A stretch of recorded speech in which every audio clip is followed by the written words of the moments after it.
Assalamualaikum warahmatullahi wabarakatuh. Perkenalkan, nama saya Dani Insafriani. Saya dari Fakultas Dakwah Prodi Manajemen Dakwah dengan NIM 43020200001. Video ini dibuat guna memenuhi tugas UAS Sistem Informasi yang diampu oleh Ibu dosen Hartiningsih, Magister Agama. Sebelumnya, selamat pagi, selamat siang, dan selamat sore kepada Ibu dosen. Semoga senantiasa diberi kesehatan dan keberkahan oleh Allah Subhanahu wa Ta'ala. Langsung saja, pada kesempatan kali ini saya akan mereview buku Sistem Informasi yang ditulis oleh Bapak Yuda Trisanto, Magister Manajemen. Jadi buku ini berjudul Sistem Informasi Manajemen dengan tebal buku 136. Buku ini adalah salah satu dari lembaga penelitian dan pengabdian kepada masyarakat Universitas Negeri Salatiga. Untuk yang pertama, saya akan mereview mengenai bab-bab yang ada di buku ini. Yang pertama, bab 1, yaitu tentang sistem dan organisasi.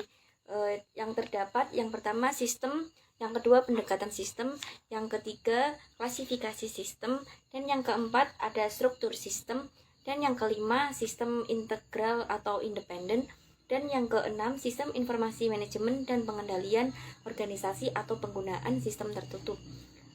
Dan yang ketujuh ada analisis sistem, dan yang kedelapan ada sintesis sistem. Selanjutnya bab kedua tentang informasi, data, dan ilmu pengetahuan. Yang pertama terdapat data, informasi, dan ilmu pengetahuan. Dan yang kedua ada perbedaan informasi dan data. Dan yang ketiga terdapat informasi sebagai sumber daya. Dan yang keempat perkembangan informasi. Dan yang kelima informasi untuk siapa. Dan yang keenam teori informasi. Dan yang ketujuh kualitas informasi yang dibutuhkan. Dan yang kedelapan level manajemen. Dan yang kesembilan ada perilaku informasi. Selanjutnya bab ketiga, yaitu tentang manajemen informasi. Yang pertama model manajemen informasi, dan yang kedua pengertian dan ciri-ciri khusus informasi, dan yang ketiga perencanaan, dan yang keempat perencanaan taktikal dan operasional, dan yang kelima ada peran sistem informasi dalam proses perencanaan, dan yang keenam ada pengorganisasian dan sistem informasi manajemen, dan yang ke 7 dimensi struktur organisasi, dan yang kedelapan pengawasan dan sistem informasi manajemen. Kemudian bab 4 yaitu tentang manajer dan saran pengambilan keputusan. Yang pertama ada manajer dan sarana pengambilan keputusan, dan yang kedua sistem pendukung pengambilan keputusan atau disingkat sebagai SPPK, dan yang ketiga fungsi manajer, dan yang keempat sistem informasi manajemen dan peran manajer, dan yang kelima DSS atau yang disebut Decision Support System, dan yang keenam karakteristik atau kemampuan kinerja Decision Support System, dan yang ketujuh ada komponen Decision Support System, dan yang ke 8 ada klasifikasi DSS, dan yang ke-9 ada eksekutif informasi sistem, dan yang ke-10 ada pendekatan faktor kritis keberhasilan.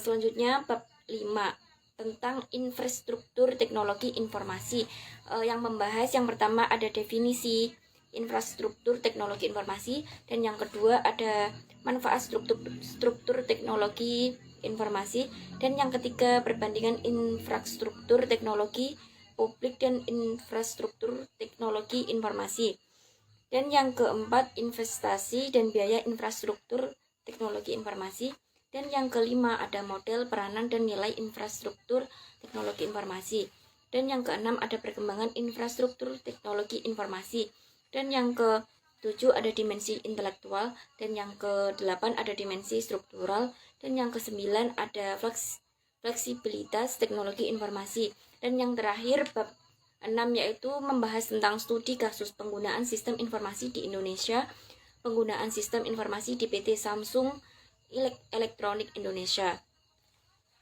Kemudian untuk kelebihan dari buku ini cukup banyak ringkasannya yang mudah dipahami, dan cukup banyak materi yang sesuai dengan materi yang saya pelajari di mata kuliah Sistem Informasi Manajemen Dakwah. Selain itu, berbicara isi mengenai kelebihan dan kekurangan buku ini, untuk untuk keseluruhan menurut saya juga sudah bagus, tetapi buku ini masih banyak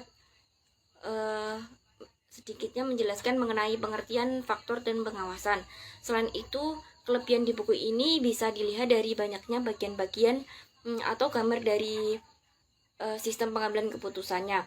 Dan yang terakhir, untuk kelebihan buku ini juga banyak kata atau kalimat dan bahasa yang mudah dipahami oleh mahasiswa. Selain itu juga daftar pustaka dalam buku ini kurang rapi dan kurang menarik, sehingga banyak kekurangan dalam buku ini. Cukup sekian pemaparan dari materi yang saya jelaskan, kurang lebihnya mohon maaf. Wassalamualaikum warahmatullahi wabarakatuh.